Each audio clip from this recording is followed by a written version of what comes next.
With all of that in the round, can you confidently say that this time next year, when you come before the committee next January, that those won't be record numbers? We won't be seeing such a large January, by increase. The way. But obviously, another year will have gone by. This is it. Will you be confident in numbers going down by then, in all the different measures that you've just talked about? I would love to be in that position. I can't guarantee I'm going to be in that position.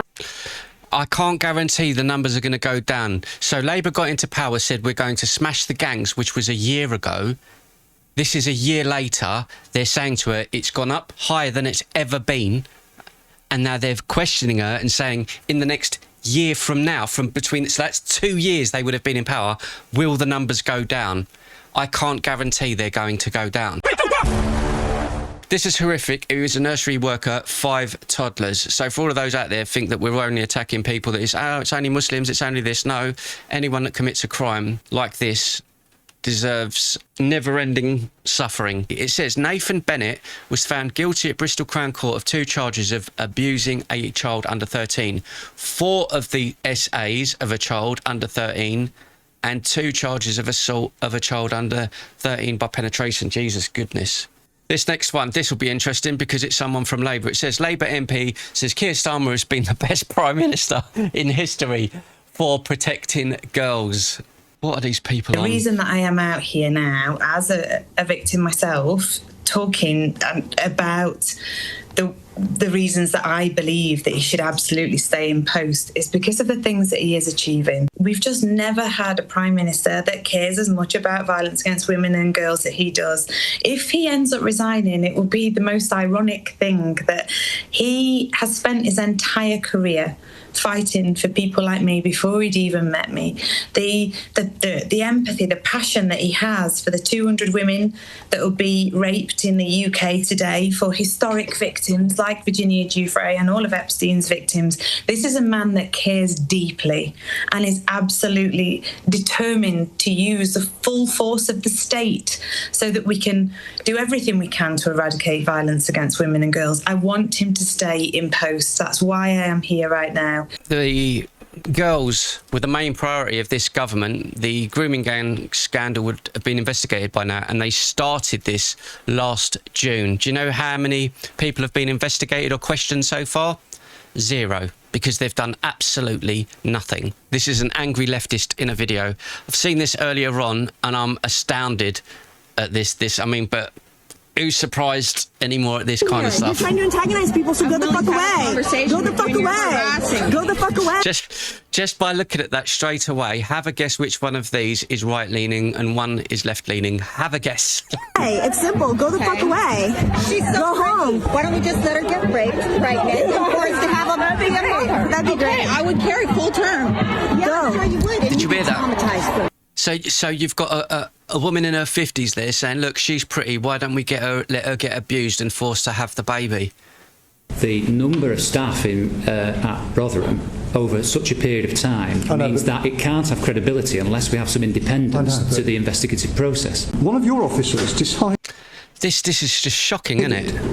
That a 12-year-old girl was having sex with up to 5 adults and was 100% consenting in every incident. Should somebody like that be working for the police?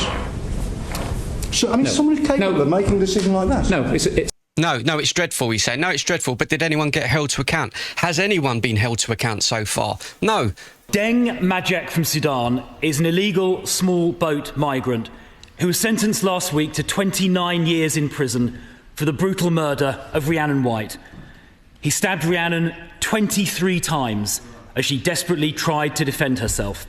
Let me say, first and foremost, Mr. Speaker, that the murder of Rhiannon White was an abhorrent crime, and our thoughts are with her loved ones. And I would caution all members against using individual cases to make a bigger political point, as the Shadow Home Secretary has just sought to do. He knows full well his government's Rwanda plan was nothing more than a gimmick. £700 million spent on 4 volunteers going to Rwanda. There is no silver bullet in dealing with the...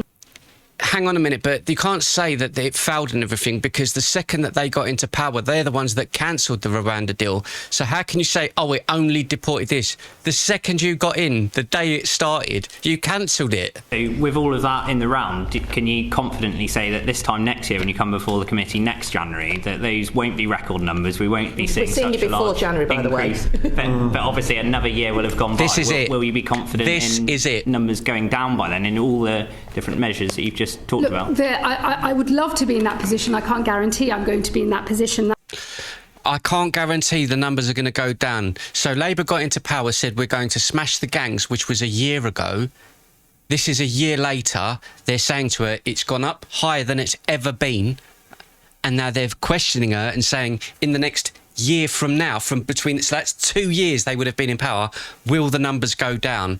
I can't guarantee they're going to go down. So with all of that in the round, can you confidently say that this time next year, when you come before the committee next January, that those won't be record numbers? We won't be seeing such a large January, by increase. the way. But obviously another year will have gone by. Will you be confident in numbers going down by then, in all the different measures that you've just talked about? I would love to be in that position. I can't guarantee I'm going to be in that position. That's because the measures will take some time to come into effect. We will legislate at the earliest opportunity to change the appeal system, to further restrict the way that Article 8 of the Human Rights Act is interpreted. There's a whole range of legislative changes that we've announced. They've made the claims, and everyone on the left saying that ECHR has nothing to do with it. She's just confirmed that the ECHR has everything to do with it. They've claimed for 2 years of being in power that in the first 12 months, we will smash the gangs. They didn't. The numbers have gone up. Now when she's been put on the spot and said, can you guarantee in the next 12 months then that the numbers are going to go down? No, we can't, because of ECHR. Migrants are being picked up in the Channel this morning. This is today, which is the Monday, the 9th of February. Over 200 illegally crossed yesterday, which was Sunday, and over 1,200 have illegally crossed this year already. So we're only in February. The summer hasn't even begun. But apparently they're smashing the gangs, ladies and gentlemen. Here's the video of the Scottish Labour leader calling for Starmer to resign as Prime Minister. I have to do what's right for my country, Scotland. This isn't easy, and it's not without pain, as I have a genuine friendship with Keir Starmer. But my first priority and my first loyalty is to my country, Scotland. We have an NHS crisis where too many Scots can't access the treatment they need and when they need it. We have a housing emergency with more than 10,000 Scottish children homeless right now.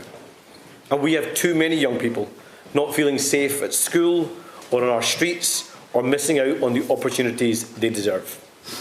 And we have an SNP government that is addicted to secrecy and cover-ups with devastating consequences.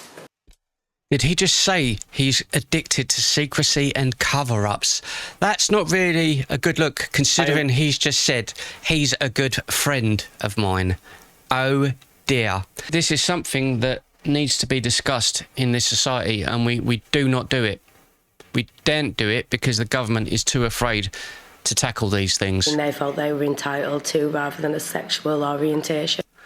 So I'm going to now call out a lot of people that are from this particular community who have indeed been posting over the last 72 hours, 48 hours, saying all of this is disgusting and it's Islamophobia to attack one specific community.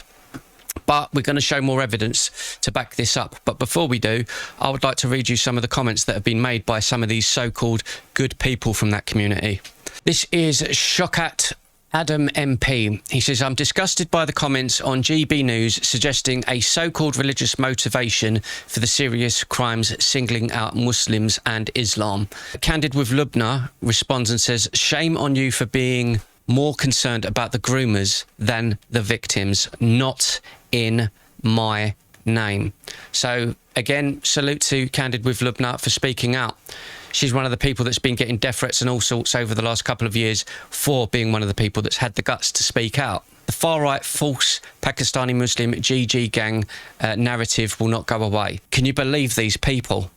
Can you believe these people? There is only one solution to put this issue to bed once and for all and prove it not to be linked to Islam. Let Muslims have Sharia law in the UK for this matter and for this specific matter only. Can you believe this nutter? He's actually saying that in the United Kingdom. In other words, let us overrule your law. This is the kind of psychos we've got in this country. Let us deal with all the GG gang criminals and them. Let Islamic law decide the punishment. Like, who do you think you are? You're in England. Then you will see how we deal with these scumbags in a far harsher way than any of you would dare. Hang on a second, sir. I need to call you out there, my little buttercup. How can you deal with something that doesn't exist? You're saying the issue won't go away. You've claimed multiple times it's nothing to do with Islam. It's nothing to do with Muslims. Why would you want to punish people and do this punishment that you're calling for if it doesn't exist?